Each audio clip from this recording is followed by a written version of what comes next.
ಸಾರ್ವಜನಿಕರು ದೇವಸ್ಥಾನಕ್ಕೆ ಹೋದಾಗ ದೇವರನ್ನು ನಮಸ್ಕರಿಸಿ, ಮನಸ್ಫೂರ್ತಿಯಾಗಿ ನಮಸ್ಕರಿಸಿ ನಿಮ್ಮ ಕೋರಿಕೆಗಳನ್ನು ಬೇಡಿಕೊಂಡು ದೇವರ ಹುಂಡಿಗೆ ಎಷ್ಟು ಹಣವನ್ನು ಹಾಕಿದಾಗ ಫಲ ದೊರಕುತ್ತದೆ ಎಂಬುದನ್ನು ತಿಳಿದುಕೊಳ್ಳಿ.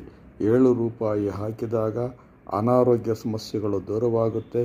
9 ರೂಪಾಯಿ ಹಾಕಿದಾಗ ಶತ್ರು ಮತ್ತು ಶನಿದೋಷ ನಿವಾರಣೆಯಾಗುತ್ತೆ.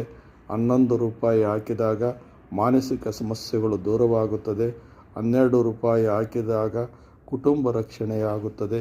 21 ರೂಪಾಯಿ ಹಾಕಿದಾಗ ಅದೃಷ್ಟ ಪ್ರಾಪ್ತಿಯಾಗುತ್ತದೆ. 54 ರೂಪಾಯಿ ಹಾಕಿದಾಗ ಧನ ಮತ್ತು ವಿಜಯ ಪ್ರಾಪ್ತಿಯಾಗುತ್ತದೆ. 101 ರೂಪಾಯಿ ಹಾಕಿದಾಗ ಜಾತಕ ದೋಷಗಳು ನಿವಾರಣೆಯಾಗುತ್ತೆ.